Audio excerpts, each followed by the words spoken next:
Something very strange is happening in Europe right now, and almost nobody is talking about it. Greece just issued its first offshore drilling license in over 40 years.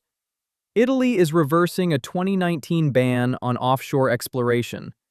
The UK is finding loopholes around its own climate restrictions.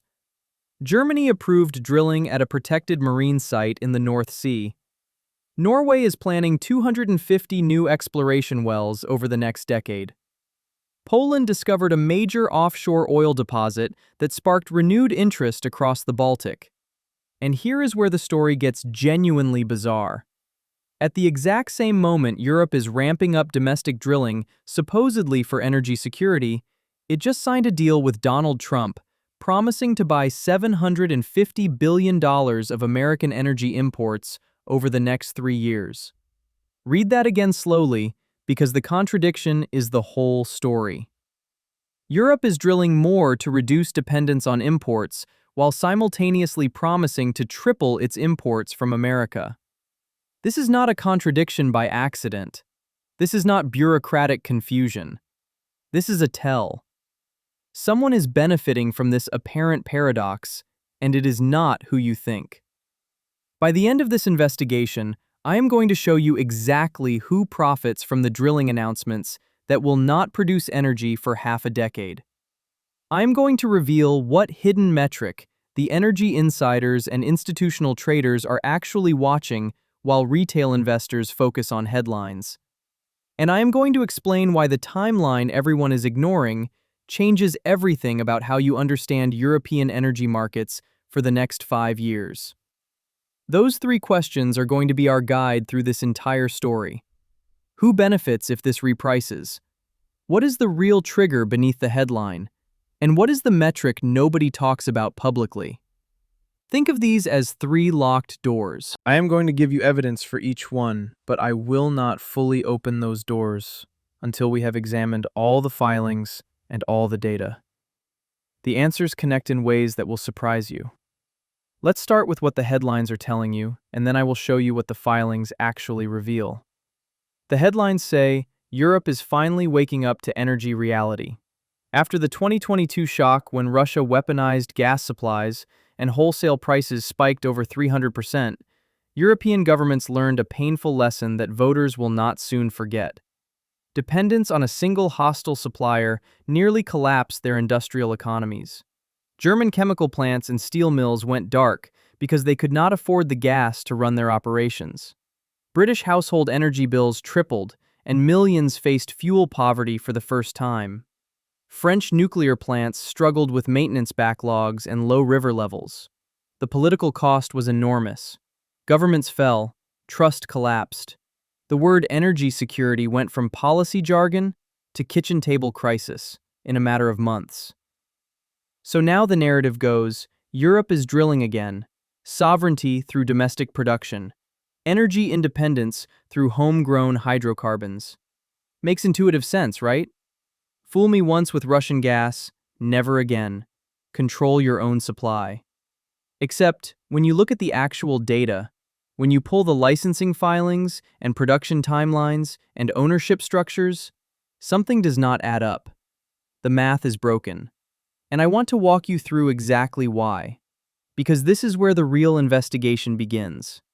Let me show you the numbers that the headlines conveniently omit. Evidence card number 1.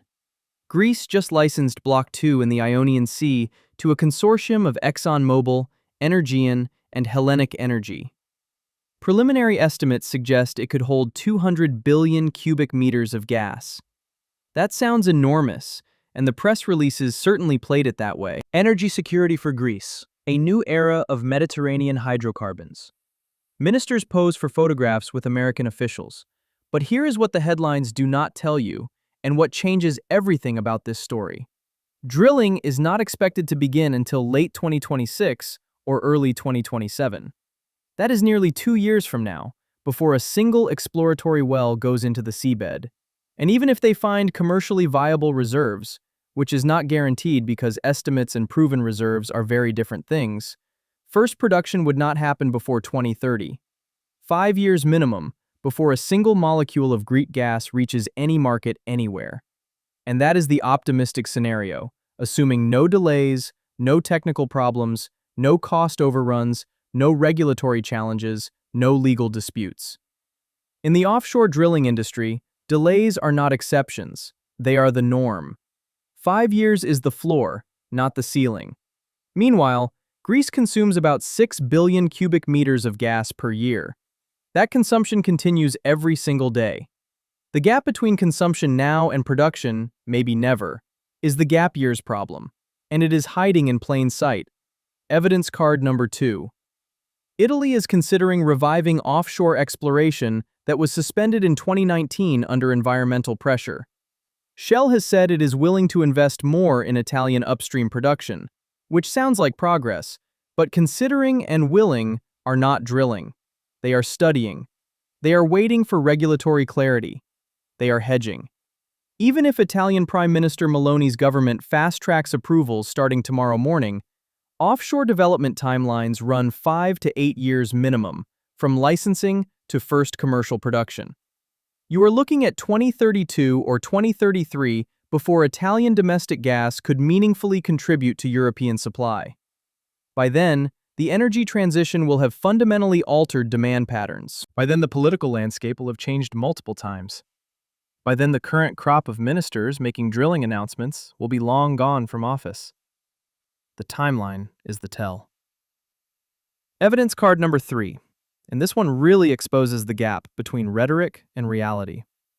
The UK story is even more revealing because Britain already has mature offshore infrastructure, experienced operators, and decades of North Sea production history. 2 major North Sea fields, called Rosebank and Jackdaw, were supposed to be the crown jewels of British energy independence, the flagship projects, proof that domestic drilling could secure British energy. Rosebank alone holds around 300 million barrels of oil. Jackdaw is a gas field that Shell says could heat 1.4 million British homes. But in January 2025, a Scottish court ruled that both projects were approved unlawfully because regulators failed to account for downstream emissions, the carbon released when the extracted fuel is eventually burned. The previous Conservative government had tried to rush through approvals. Environmental groups challenged. The courts agreed the process was flawed. The new Labour government had to restart the entire approval process from scratch. They published new guidance in June 2025. Work can continue on infrastructure, but no actual extraction until fresh consent is granted. Equinor and Shell have to reapply. The timeline slipped again. Now here's the part that changes how you understand British energy security claims. Rosebank is majority owned by Norwegian state energy company Equinor, not British, Norwegian. 80% Norwegian ownership. Most of the oil would be exported overseas at international market prices to whoever pays the most. It would not be reserved for British consumers. It would not lower British energy bills. It would not prioritize British industry. The field would support only 255 direct jobs and 137 supply chain jobs on average over its lifetime, according to analyst estimates. And here is the number that deserves its own moment of silence. Rosebank's minimal gas reserves could reduce UK annual gas import dependency by just 1%. 1% under the most favorable conditions, if no gas is exported, which it would be because Equinor sells to the highest bidder at international market prices. That is what Equinor does. That is the business model. So the UK's biggest undeveloped oil field, the one that generates the most headlines, the one that politicians point to when they talk about energy security, would do almost nothing for British consumers while potentially releasing emissions equivalent to 56 coal plants running for a year, according to environmental assessments. This is not energy security. This is energy theater. The UK government seems to understand this on some level, which is why they published a North Sea Future Plan in November 2025 that officially closed the door to new exploration licenses while creating a workaround called transitional energy certificates that allow drilling adjacent to existing fields. Politicians get to announce drilling, companies get to develop reserves, but the fundamental math problem remains completely unsolved. If you are watching this and thinking, wait, none of this actually improves energy security in any meaningful time frame, then you are starting to see what I see. You are starting to understand why the headlines and the reality diverge so sharply. Let me ask you to drop a comment right now. One word. Based on what you have heard so far, do you think European drilling announcements will improve energy security before 2030? Yes or no? Just one word. I read every single comment, and your perspective helps me understand what angles to investigate next. Now remember the first question I asked at the beginning. Who benefits if this breaks or reprices? We are approaching the moment where that door starts to open, because here is where the real investigation shifts from what is happening to why it is happening and who is profiting. The timeline gap is the clue everyone is missing. Let me give you the data that energy insiders know but headlines never mention. European domestic gas production is declining 3.5% per year, according to the International Energy Agency's 2025 analysis. That does not sound dramatic until you compound it over time. 3.5% annual decline means production falls by roughly 30% over a decade. But it is actually worse than that, because the decline is accelerating in certain regions. The Netherlands used to be a major European gas producer. The Groningen field was once one of the largest gas fields in the entire world. At its peak in 1976, it produced 88 billion cubic meters annually. That is enough gas to power entire economies. The Dutch welfare state was partially built on Groningen revenues. But decades of extraction triggered earthquakes that damaged thousands of homes. The local population demanded action. The political pressure became impossible to resist. The Dutch government shut down Groningen permanently in October 2023. Production went from billions of cubic meters to zero. A 60-year era ended not with a gradual sunset, but with an abrupt closure. So while Europe announces new drilling plans that will not produce anything until 2030 at the absolute earliest, its existing production is collapsing right now in real time.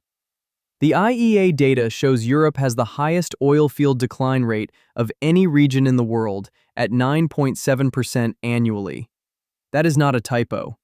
Nearly 10% decline per year. The Middle East, by comparison, has decline rates around 1.8% because their giant conventional fields deplete much more slowly.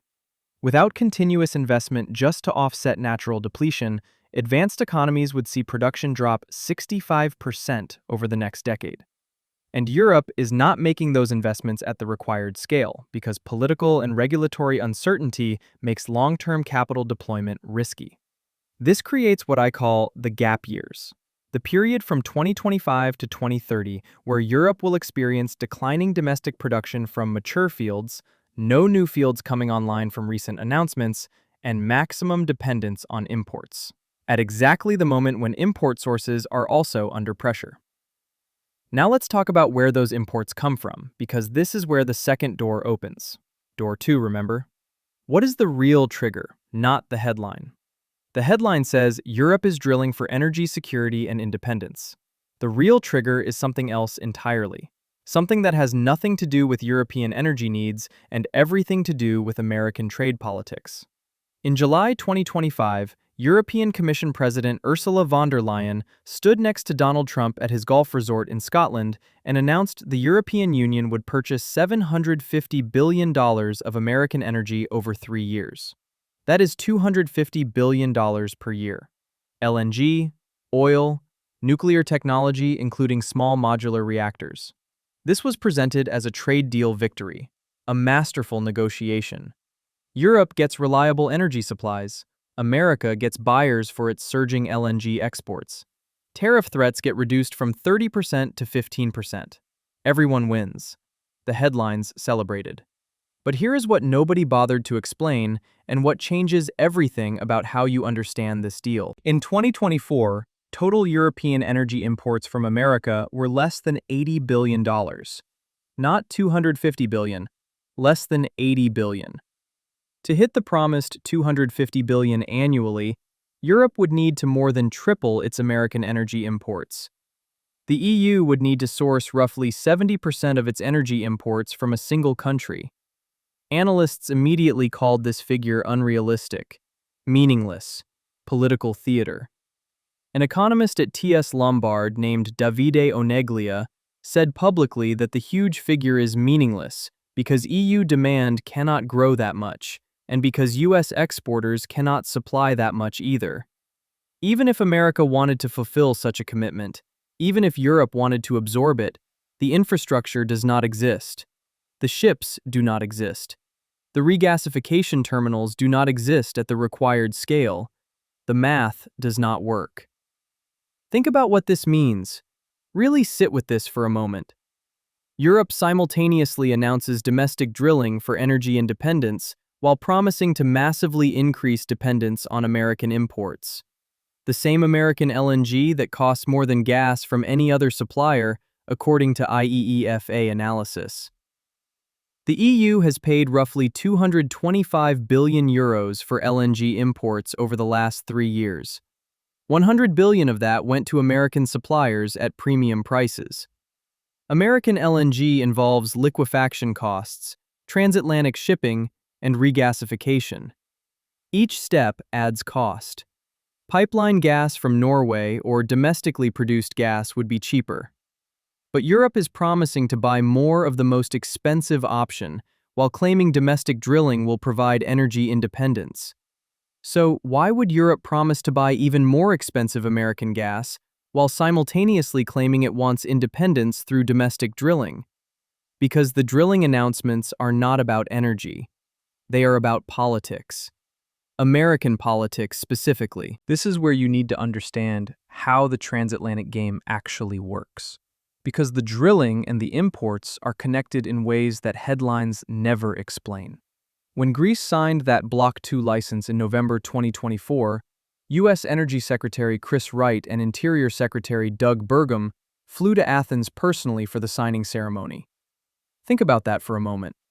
2 American cabinet secretaries attending a Greek offshore drilling license signing. Why would Washington send senior officials halfway around the world for a Greek domestic energy decision? Because the announcement gave Trump's administration a talking point.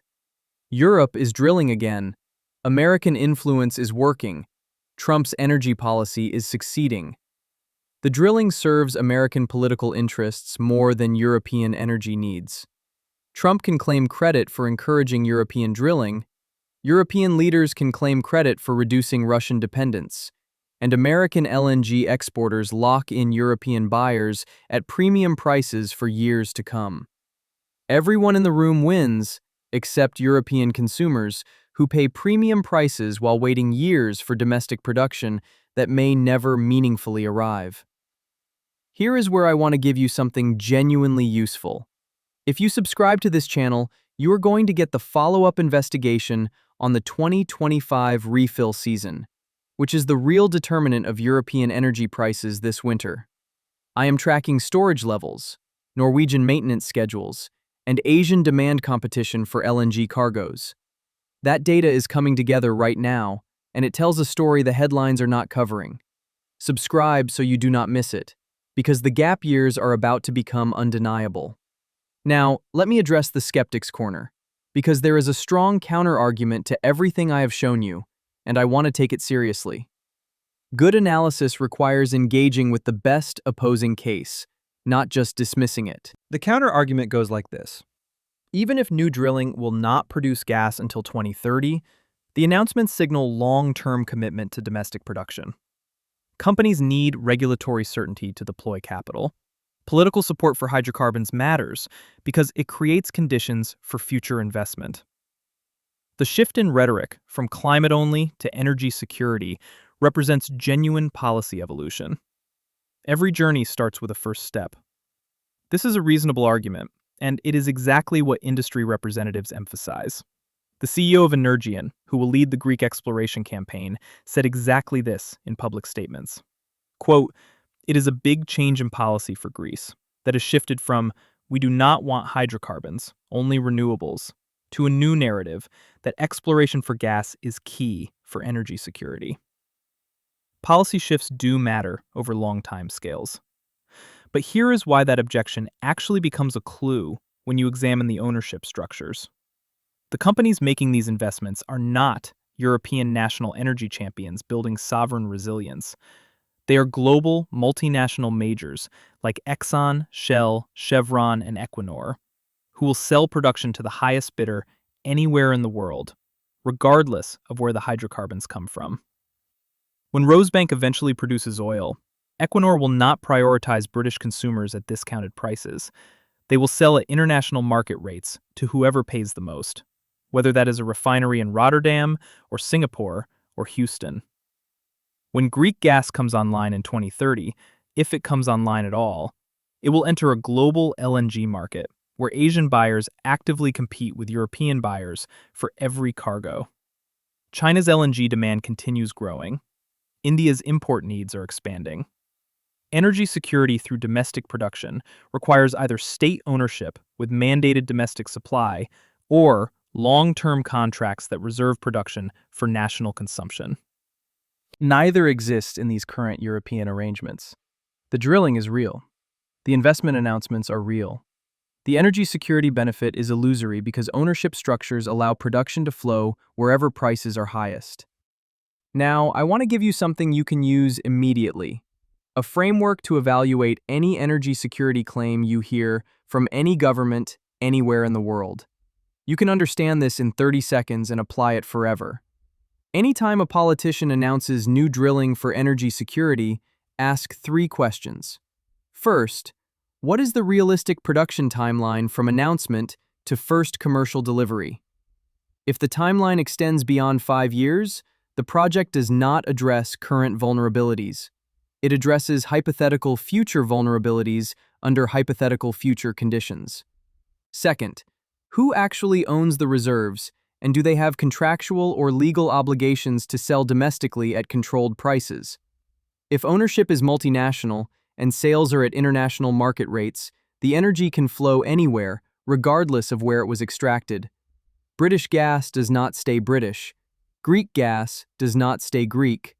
Norwegian gas does not stay Norwegian unless contracts specifically require it. Third, how does projected new production compare to natural depletion rates from existing fields? If existing fields are declining faster than new fields can realistically come online, the net production effect can actually be negative, even with drilling announcements. Apply this 3-question framework to Europe right now. Production timeline is 2030 or later for nearly all announced projects. Ownership is multinational majors with no domestic supply obligations in most cases. Depletion rate is 3.5% annually for gas and 9.7% for oil across the region. New production will not even offset natural decline, let alone improve the net supply situation. That is why smart money is not watching drilling announcements, or press conferences, or ministerial photo opportunities. Which brings us to door 3, the final question I promised to answer. What hidden metric is smart money actually watching while retail investors focus on headlines? The metric is storage levels and refill capacity, the buffer that stands between Europe and another energy crisis. Europe survived the 2022 Russian gas cutoff because storage facilities happened to be relatively full when supplies collapsed. Storage acts as a shock absorber. It allows time to find alternative supplies when primary sources fail. But storage requires constant refilling every summer to prepare for winter demand. And refilling depends on a simple equation: import capacity plus domestic production minus consumption equals available gas for storage. If that equation goes negative, storage draws down. If storage enters winter too low, prices spike and rationing becomes possible. As of late November 2025, European storage facilities were 75% full. That sounds reasonably comfortable with winter underway. But here is what the energy traders and institutional investors know that casual observers miss. Winter drawdown will significantly reduce that 75%. How much depends on weather. A cold winter could bring storage to 30 or 40% by March. Summer 2025 will require massive refilling operations before winter 2025-26 arrives.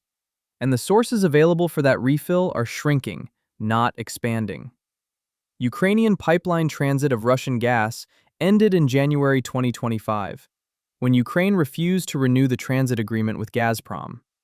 That eliminated a meaningful supply source that had continued flowing even during the war. Norwegian pipelines are running near maximum capacity already, with limited room for expansion.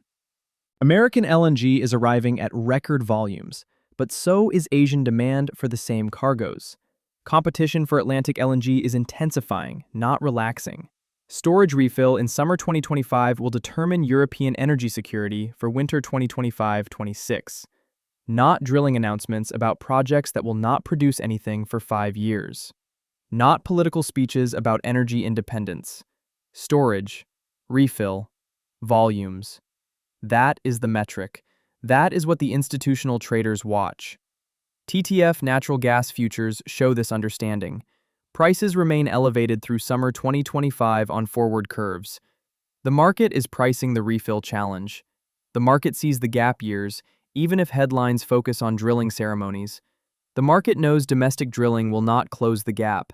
The market is pricing risk that governments are pretending does not exist. Here is where I want you to consider subscribing if you have not already. Because next week, I am releasing the full analysis of the 2025 refill season. Norwegian maintenance schedules, Asian demand forecasts, storage trajectory modeling, LNG shipping capacity constraints. The numbers that actually determine whether Europe faces another price spike or muddles through. That investigation is already in progress, and it connects directly to everything I have shown you today about the gap years. Now I need to connect all of this back to our 3 doors, because we are approaching the moment where the whole picture comes together. Door 1 asked, who benefits if this breaks or reprices? Let me give you the full answer now. The beneficiaries are American LNG exporters who have locked in European buyers at premium prices through long-term contracts, while retaining destination flexibility that lets them redirect cargoes to Asia when Asian prices spike higher than European prices. The beneficiaries are Norwegian producers like Equinor, who sell at international rates, whether the gas comes from Norwegian continental shelf or from UK fields they are developing like Rosebank. Equinor is 80% owned by the Norwegian state. When Rosebank produces oil, Norwegian citizens profit through their sovereign wealth fund. When British consumers pay premium prices for imported gas, they are funding Norwegian pensions. The beneficiaries are global majors, who get political cover for continued offshore investment while retaining complete pricing flexibility and no domestic supply obligations. European consumers and taxpayers do not benefit. They pay premium prices for imported gas, while their governments subsidize domestic drilling through tax breaks that will not produce energy for half a decade or more. The UK Treasury could lose £250 million on Rosebank under base case oil price assumptions around $70 per barrel. UK taxpayers shoulder over 80% of the development costs and risks. Norwegian citizens take the profits. That is the real distribution of benefits behind the energy security rhetoric. Door 2 asked, what is the real trigger, not the headline? The real trigger is not energy security at all. It is trade politics and tariff avoidance. The Trump administration wants European commitments to American energy purchases. European governments want to avoid American tariffs that would devastate their export industries. Drilling announcements and import promises serve both political goals simultaneously, regardless of whether they serve actual energy security needs for European citizens. The July 2025 trade deal reduced threatened U.S. tariffs on EU goods from 30% to 15%. That tariff reduction affects hundreds of billions of dollars in European exports: cars, machinery, pharmaceuticals, luxury goods, wine. Europe bought that tariff reduction with $750 billion in energy purchase promises it almost certainly cannot fulfill. That is the real transaction beneath the headlines. The drilling announcements give Trump something to point to. Look, Europe is drilling again because of my pressure. The import promises give American LNG exporters access to premium European markets.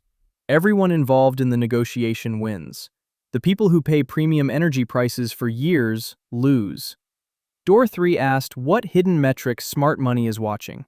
The answer is the 2025 refill season and storage levels entering winter 2025-26. If storage enters that winter below 85% capacity, prices will spike, and the gap years narrative will become impossible for governments to ignore. Every supply disruption, every cold snap, every LNG cargo diverted to Asia will show up in storage levels. That is the scoreboard. That is what matters. Not speeches, not announcements, not photo opportunities, storage, volumes, molecules. Now here is what I said I would hold until the end. The one piece of information that recontextualizes everything that came before. The plant and payoff. Remember in the first 90 seconds of this investigation, I mentioned that Germany approved drilling at a protected marine site in the North Sea. I described it quickly alongside the other announcements and moved on without emphasis. That detail was the plant. Here is the payoff that changes how you understand European energy politics. Germany approved drilling for up to 13 billion cubic meters of gas in the North Sea. The decision was controversial because the site has environmental protections. Greenpeace protested. Environmental lawyers threatened challenges. The government faced criticism from its own coalition partners. Political capital was spent. Ministers defended the decision as essential for energy security after the Russian gas shock. 13 billion cubic meters sounds significant until you compare it to German consumption. Germany uses approximately 90 billion cubic meters of gas per year. Industrial demand alone exceeds 50 billion cubic meters.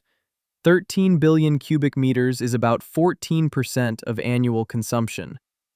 And that 13 billion is the maximum potential reserve. It is not guaranteed recoverable volume.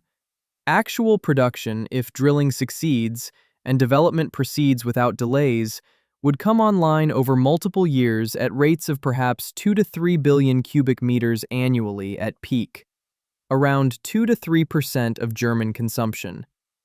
Germany made headlines worldwide for approving drilling at a protected marine site. Environmental credibility was damaged, political capital was spent, coalition tensions flared, all for 2 to 3% of annual consumption. That ratio tells you everything you need to know about what is actually happening.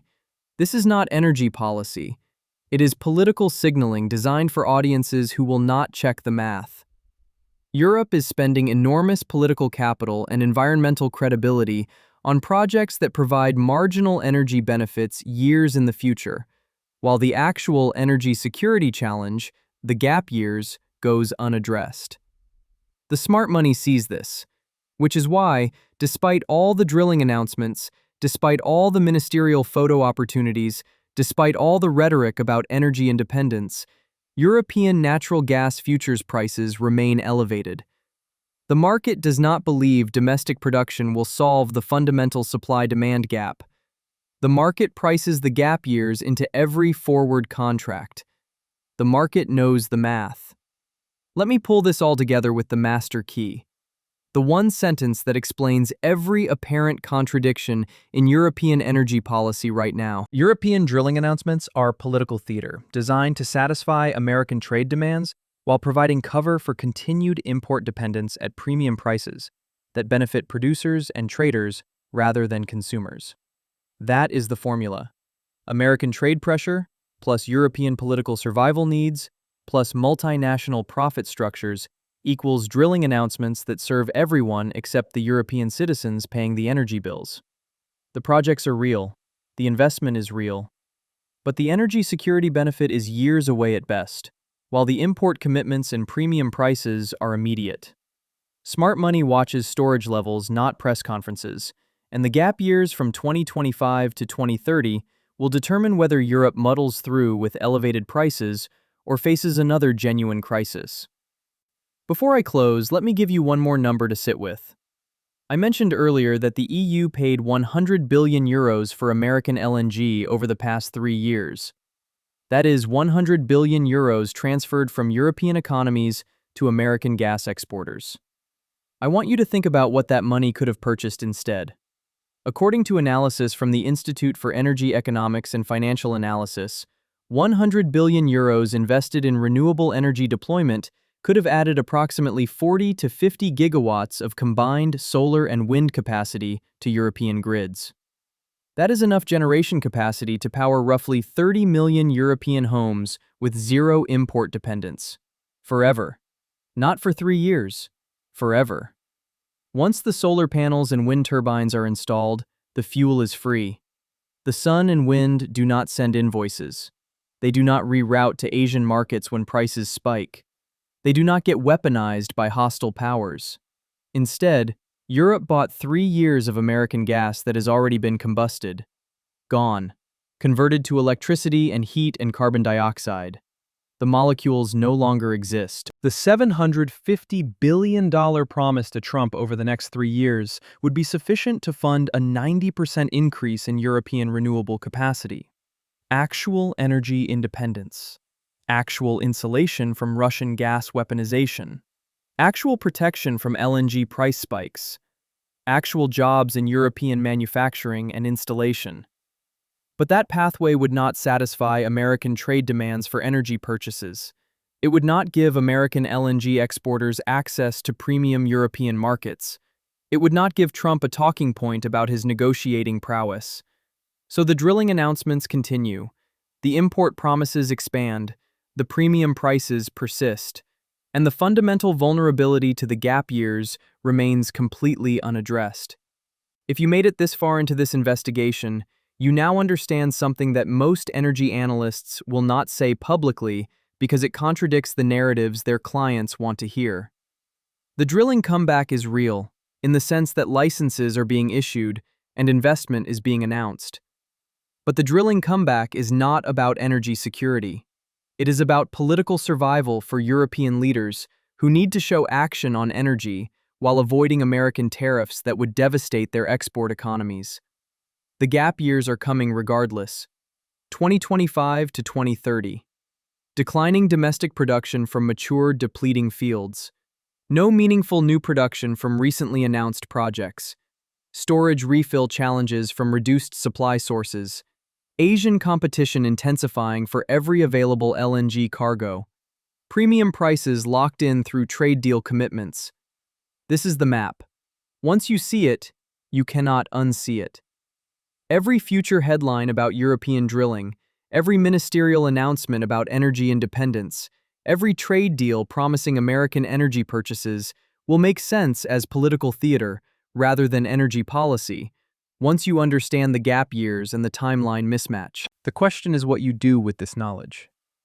For me, the next investigation is already in progress. The 2025 refill season numbers are starting to come in. Norwegian maintenance schedules reveal when pipeline capacity will be constrained. Asian demand forecasts from China and India show how much competition European buyers will face. Storage injection rates will tell us whether the gap years are manageable or whether they create conditions for another price crisis. Subscribe if you want that investigation delivered when it drops.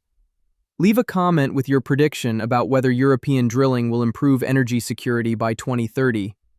And share this video with anyone who is trying to understand why their energy bills remain elevated despite all the drilling announcements they see in the news. One final thought. Throughout this investigation, I have shown you the contradiction between European drilling announcements and import promises. The political theater designed for multiple audiences. The timeline gaps that make energy security claims hollow. The smart money metrics that actually drive prices. But I have not told you what to do with this information, because that is not my role and not my place. I am not a financial advisor. I am not an investment consultant. I am an investigator who reads the licensing filings and regulatory documents and follows the money flows and connects the dots that mainstream coverage leaves unconnected. What you do with this information is entirely your decision based on your own circumstances and risk tolerance and financial situation. All I can tell you is that the conventional narrative about European energy security does not match the data I have examined. The drilling is real, but the timeline is wrong. The promises are real, but the math does not work. The announcements are real, but the beneficiaries are not who government press releases suggest. Energy markets over time tend to reward people who see through political theater to underlying fundamentals. Storage levels, depletion rates, production timelines, import capacity, refill season dynamics, ownership structures and contractual obligations. Those are the metrics that matter for actual energy supply and demand balances, not press conferences, not photo opportunities, not ministerial speeches, not trade deal announcements that cannot be fulfilled. The patterns I have shown you are clear. The question is whether you see them and what conclusions you draw. This is not financial advice. It is education and pattern recognition based on publicly available data that anyone can verify. The patterns suggest the gap years are real, and the drilling theater is insufficient to address them. The market seems to agree based on forward price curves. I will see you in the next investigation.